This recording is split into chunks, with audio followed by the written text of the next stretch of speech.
Hi, and welcome to the Thriving Farmer podcast, where we hope to inspire, educate, and celebrate sustainable farming and food production.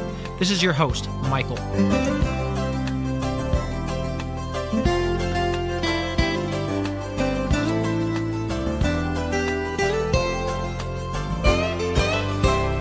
So I wanted to start this first episode by just saying, hey, thanks so much for actually clicking the download button and tuning in. This is a new experiment for us.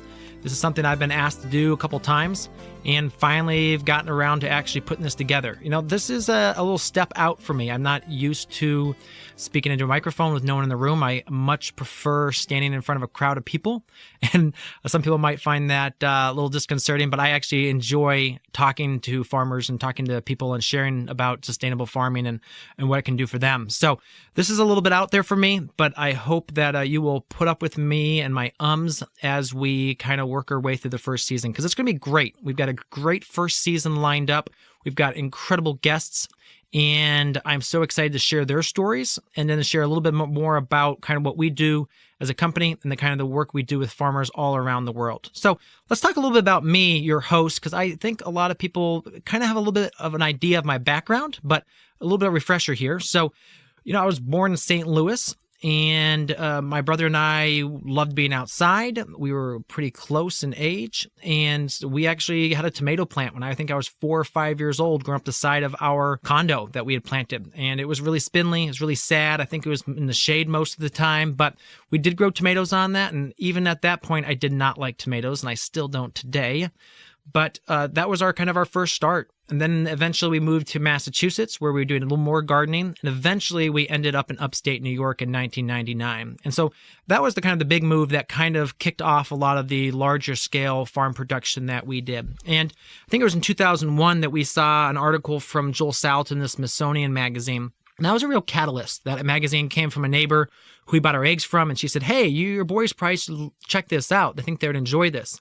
And, up until that point, we'd always been told, farming's cool, but there's no money in it. You can't make any money, and it's just not worth it. And so even though we were very fascinated by it and we're kind of dabbling in a few different aspects of it, we had no aspirations to actually take it full time and actually do anything with it. So that was kind of that first catalyst of, oh, there's actually ways to do this. And there's ways to do this sustainably and ecologically that can actually, instead of trashing the earth, heal the earth. And so that was a great first step for us. And so over those next couple years, we did a couple different things. I actually started a hatchery, and I was hatching ducks and chickens and peacocks and pheasants in old fridges. And I still love old fridges these days for other projects, but that was kind of the first thing we did. In 2004, we really upped our vegetable game and started going to some larger farmers markets. And at that point, we also met some of our mentors, Paul and Sandy Arnold. And they were a really good sounding board for a lot of the decisions we made over the next couple of years as we scaled our farm and as we grew our business. Because by 2009, 2010, we were growing on multiple acres with multiple employees. We had hired actually key people into our team. Around that point, my brother left to go pursue his own aspirations and dreams. And so I started to run the farm myself. And so the farm really grew. And real quick, and I'll go actually into my story in a lot more depth in a future episode, but real quick, the farm grew. In 2012, I decided to intern at Polyface. He's one of the original mentors of mine. And I said, what cooler way than to intern there? And I survived the selection process and was able to make it there. And we still ran the farm in upstate New York while that happened. It wasn't profitable at that point for those 4 months while I was away. It's always tough to leave a business in the hands of managers when you're not able to be there all the time. And so, but we survived. And then in 2013, I met my wife, Savannah, at Polyface. But in 2013, we started dating.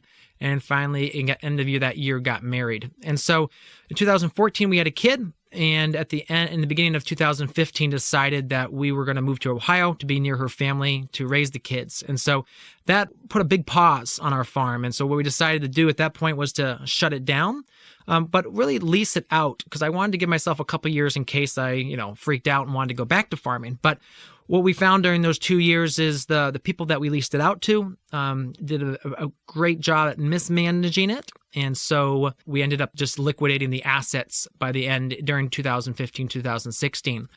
And at that point, we also realized because of that, that there is an incredible need for farm-based education out there. And so that was kind of the first starts of our In the Field Consultants company, which goes and helps farmers around the world start profitable, sustainable farming systems. And so, obviously we can get into that in another episode, but that's a little bit of my background, a little bit about my history. We've worked with a bunch of cool farms all across the U.S. and around the world, and seen a lot of farms. And so that's one of the really cool things about my background is that I've been on literally hundreds of farms around the U.S. and seen all different sorts of systems. And so it allows me, if someone has a question about a specific thing, I can usually say, well, on this farm they did it this way, but at this farm they did it this way, and kind of try to help them pare down what might be best for their operation. So let's talk a little bit about why we started the podcast. For one, I am very interested in helping heal the earth that we live on. And that may sound cliche, but, one of the reasons originally we got into farming was we loved the regenerative aspect of it, the soil healing. And that was the reason for going to Polyface in 2012 was I realized as vegetable farmers, we were very hard on the soil. And after a couple of years, we would be rotating out for long-term cover crops. But I thought that we could probably do that quicker if we used animals. And so that was one of the reasons to go there and see their systems and try to integrate that back into vegetables. And, now with the food safety rules and regulations we're facing, that may not be as good of a idea, or if it is, it's going to be a much longer rotation than I originally thought. But that was kind of the original idea, is that, we really want to see sustainable agriculture and ecological agriculture regeneratively move forward and become a lot more mainstream. And so the only way for that to happen, we see, is for there to be great education shared and great tools for farmers that are looking to get into this, so they don't have to hack the system every single time, that they have the clear steps laid out. So that's the first reason, is that we believe in sustainable, and that's another cliche word, but we believe that farming can be earth helping instead of earth hurting. Kind of that's what we simplify it down to. So the second thing too is I really want to share the stories of our farming community. And that can be everything from the beginning farmers. And so often when I work with beginning farmers, I hear such cool stories, and they've tried new things, or someone told them they couldn't do something, so they tried it and it worked. So I want to bring those stories and kind of share what the new people in our industry are coming up with and they're doing, and the new cool techniques they're doing, and some of their backgrounds too. We have so many different people now getting into farming. It's really cool to hear their backgrounds and how they can use that, relate that to farming systems. The other thing is sharing more of the experienced and advanced farmers. And we have an incredible amount of experience in the farming community in this world. And I just love sharing that. My original mentors, Paul and Sandy Arnold, when I sometimes run into I'm stuck on something, I'll give Sandy a call and say, Sandy, what are you guys doing on this? Again, Joel's going to be one of our original episodes. I'm super excited to have him here, and other farmers across the U.S. and around the world that we've worked with and rubbed shoulders with as we've kind of looked at different problems in the farming community. So super excited about sharing their stories too, and their wealth of wisdom. And then the third one is sharing people from the industry, people that are doing work in the tool world or in the research world, sharing some of the research projects from the extension world. Some of that stuff's not all quite applicable to you guys, but a lot of it is, and they're doing some really cool, groundbreaking research. So I can't wait to share that. And another episode we've got coming up is with Tom Stearns from High Mowing Seeds, and he's been in the seed world for over a decade. And so sharing his information and kind of what his background is and kind of how seeds play into you farming is super cool, and understanding that give you another view. So that's going to be super cool to hear. And then the third one is, what does success look like? And so frequently, if we're kind of trapped in our own little farming bubble world, and that's why I love Facebook and hate Facebook too, is that it can share so much of what others are facing around the US, but to show what success looks like. So if you have a greenhouse crop of tomatoes, what does a successful crop look like? What kind of poundage should you be getting? What kind of time should you be spending on that? What should your ROI be on a general farm? And every farm's a little different, so we're going to dive into all different farms out there. But that's kind of the questions I want to ask, and the kind of the answers I want to be able to share with you guys is, what does success look like for all these different farms, whether it be for time commitments or for gross per acre or for their marketing efforts. I want to show you what successful farms around the U.S. are working on their farms. And the fourth thing is, I just love interviewing and learning new things. And so being the host gives me the chance of calling up people, which probably normally wouldn't talk to me, but because I'm going to have them on the podcast, they're willing to share some of their knowledge with us. And so that's going to be super cool for me.